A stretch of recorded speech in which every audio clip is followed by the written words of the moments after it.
niñ ko faral di def di am mbégte lool ndax nga woote ñu wuy si la rek dafa am solo te ku ne xam ni jamono ji xat na it di ñaan yàlla moom mi nga xam ni moo yor mooy maye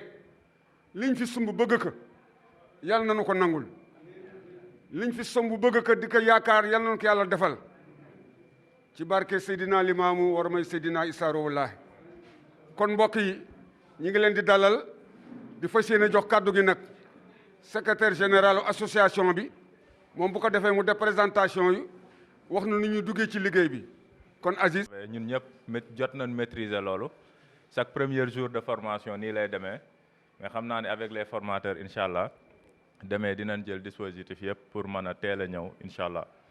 donc pour ñi ma xamul man la Abdou Aziz Fall donc nekk le secrétaire général du projet Seydina Issa Laye de Cambérène en même temps nekk le trésorier du centre de santé de Cambérène voilà nekk également un alumni maanaam koo xamante ni comme ni xale yi bokkee woon ci projet bi noonu laa ci bokkee woon ba yàlla def tey ma ñëw di régner ci conseil d'administration bi en même temps di représenter Cambérène ak Seyna Diop ak Anta fédération Pencum Ndakaaru donc si noonu sax fédération Pencum Ndakaaru ñun moom lan bokk fédération Pencum Ndakaaru nag pour ñi ko xamul donc c'est une association faîtière boo xamante ni day regrouper 6 associations donc dans la région de Dakar fu si mel ni Guédiawaye Sébikotane Dalifort Cambérène Ouakam ak Cambérène Dalifort Sébikotane Ouakam Yoff waaw Yoff laa fàtte woon donc moom mooy 6 associations yi nga xamante ni ñoom ñoo composé la fédération Pencum Ndakaaru li nga xamante ni nag mooy particularité Cambérène comme ni nga ko xamee donc chaque année pratiquement ñu si bëri tey fii du c'est la première fois ñuy participer dans ces genres de formation boo leen xoolee fédération projet bi bu njëkkoon daan na def ay série d'activités yu bëri yoo xamante ni dañ ko daan jagleel rek xale yi nga xamante ni ñoom ñoo nekk ci système bi mooy ñi scolaire li leen buñ feebaree ñu faj leen et tout mais avec la nouvelle vision de la fédération Pencum Ndakaaru ak son partenaire Child Fund donc dañ am beneen stratégie yu bees mooy xale bi nga xamante ni moom moo nekk ci kër gi bokkul ci système bi dañ koy jëlaale en compte ba jëlaale famille en compte moom moo waral di formation yi bu njëkkoon daan ngeen gis bu école tijjisee nii rek ñu woo xale yëpp di leen jox ay fournitures scolaires léegi nag loolu noonu lan transformé di ko def ay formation ñu ni tey buñ formé parent bi parce que y a beaucoup d'activités yoo xam ne dañ koy def buñ formé parent bi par exemple si nu muy amee ay revenus pour mën a jël en charge xale bi nga xamante ni moom la projet bi waroon jël en charge moom moo gën foofu ñuy investir en retour te parent bi du am autonomisation ba mën a demal boppam donc li ngeen gis ni am na yeneen formation yoo xamante dafay am parce que buñ si jógee si lii dinañ former ñi nga xamante ni mooy bàjjenu gox yi dinañ former relais communautaire mais également dinañ former jeunes yi je pense que y a un représentant de la fédération Pencum Ndakaaru il est habilité également parce que li ñuy def fii nii tey boo demoon Wakaam moom lañ fay def boo demoon feneen ak feneen moom lañ fay def li wax rek ni lii nii ñun xam naa ni nit ñi nga xamante ni ñoom ñoo nekk ci salle bi xam na ni du lu bees ci projet de développement communautaire Seydina Issa place mooy le CCPE mooy comité communal de protection de l'enfant bi nga xamante ni le maire moom moo ko jiite parce que dafa amoon ay recommandation mooy lan mooy ñu installer déjà ay CQPE mooy comité de quartier pour la protection de l'enfant donc yooyu yëpp bu ñu ko installé nag du leen installé rek bàyyi leen parce que boo xoolee amoon na première vague boo xamante ni formé woon nañ leen parce que boo xoolee bi ñuy installé dans les 15 quartiers man ak Seydina le président moom mi ngi excusé wu également parce que c'est dû à des contraintes professionnelles dafa am yeneen engagement moom moo tax teew fi mais fi ma taxaw nii di wax moom moo fi waroon taxaw di wax donc biñ commencé nag délégué de quartier yooyu daal ni ñun kat nan ngeen mën a installer ay CQPE ci quartier bu ci nekk te amuñu les outils qu'il faut donc si leen commencé di leen outiller di leen former ba moo waral formation bi sax boo xoolee les délégués de quartier la ak seeni représentants donc ñoom la ñuy former donc bu leen former nag dafa am beneen ñoom dañuy am possibilité wu def benn plan d'action bi ñuy def ñun ñoo koy appuyer ñoo koy diligenter ba tey lépp loo xamante ni comme ni ñu ko amee parce que première phase bi ñu defoon parce que y a beaucoup de cas yoo xamante ni ñun ñi ngi ko commencé woon di ko consulter di ko recevoir au sein du projet parce que dañ daan gis ni quartier day am problème benn xale dafay am problème nekk victime si telle violence wala dara mais duñ ko mën a jël en compte léegi de ce fait nag bi formé ñi nga xamante ni ñoom ñooy délégué de quartier yi commencé nañ di leen jox ay fiches ñu nga xamante ni dañu am pouvoir ak capacité pour mën a défendre boobu xale. donc du ma guddal parce que déjà dañ xaw a retard mais di wax ne rek ñun ñi ngi jégalu bu baax a baax si retard bi di rafetlu également seen présence parce que suñu organisé woon 1000 formations te amul ay nit ñoo xamante ni ñoo koy bénéficier wu ba pare yéen tamit après bu leen formé da ngeen nekk encore ay formateurs di ngeen am possibilité wu li ngeen def parce que ku si nekk quartier bu si nekk am na comité de quartier pour la protection de l'enfant di ngeen di am possibilité li ngeen fi jëlee comme xam-xam ñii seen xam-xam màcc ci wàll wi donc bu leen ko joxee waroo leen ko téye mais boo leen demee tamit da ngeen koy partager avec le grand groupe moom mooy waral tey ñooñu noonu liggéey bi nga xamante ni yéen a ko waroon def délégué de quartier yi ñoom ñu mën leen ko defal en gros loolu laa amoon si lu may wax si ouverture bi di wax ne rek ñun amuñu seen fay parce que li ñu wax rek parce que liggéey bi. asalaamaaleykum maa ngi leen di nuyu yéen ñëpp ku nekk sa tur ak sa sant tamit di rafetlu ndaje bi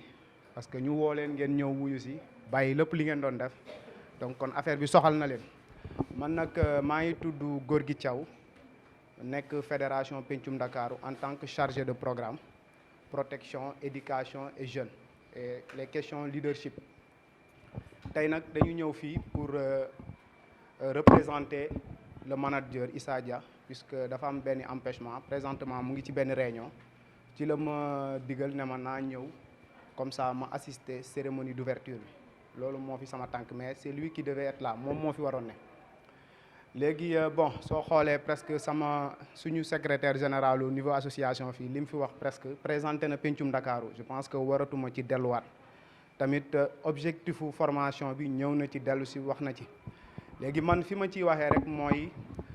dafa am benn constat bu ñu gis mooy que comité yi mettre nañ ko en place mais dañu constaté woon ak atelier bu ñu fi defoon pour vraiment évaluer les facteurs qui contraignent donc qui contraint les comités de protection de l'enfant ñu mën a fonctionnel léegi ba ñu évaluer loolu xool à base de cette évaluation ak évaluation bu ñu defoon Yoff ci la ñu gis ne vraiment les comités sont en léthargie léegi ci lañ ne avec le manager ak staff wala keneen ku mu doon ñu am lu ñu wax ak moom dina dégg te dina changer moo waral boo xoolee li mu wax autant fédération assistanat la doon def da doon jël xale yi di leen jàppale mais parfois loolu fajul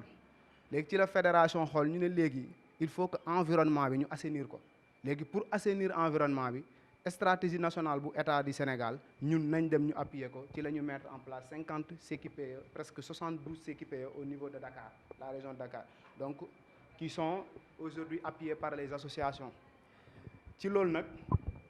boo xoolee ren dafa am une particularité parce que avec nos AOP mooy suñu plan d'action dañ ko partager ak ñoo partenaires muy AIMO muy aussi CDP yi invité woon nañ leen invité woon nañu action sociale léegi lu jëm ci appui psychosocial ñu jox ko waa action sociale ñoo ne ministère de la santé lañ nekk boo xoolee ñoom war nañ fi ñëw après sax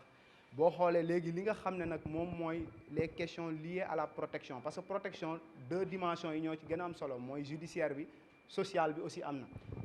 ci la waa AIMO jël seen engagement avec le coordonnateur régional présentement nii moom mu ngi Wakaam di joxe information foofu léegi ñii nii ñoom ñooy seen collègue ci la ñu am benn partenariat léegi pour ñu dérouler ñu formation yi à la base pour outiller leen jox leen des compétences sur la protection de l'enfant léegi nag du yéen rek parce que am na ay jeunes yoo xam ne ñoom war nañ leen former am na aussi les leaders communautaires yoo xam ne ñoom war nañ leen former fii nii jeunes leaders communautaires ak CQP yi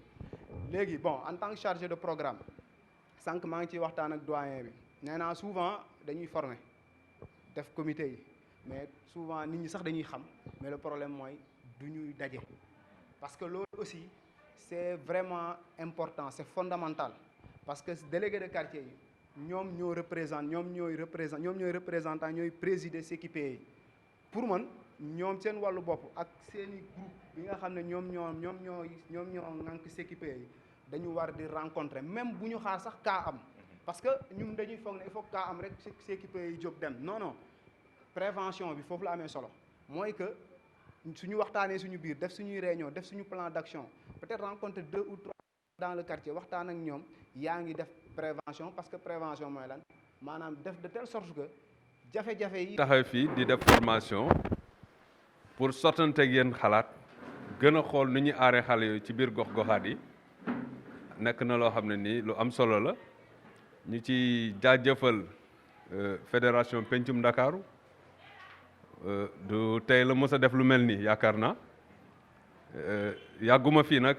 Géejawaay juste 1 an mais ba ma ñëwee ak léegi vraiment li ñu fi def ci activité ak Pencum Ndakaaru vraiment am na solo trop trop ñu leen di sant di leen gërëm di leen remercier ci loolu parce que nekk na lu ma apprécier man personnellement parce que dañ ko soxla parce que état mënul def lépp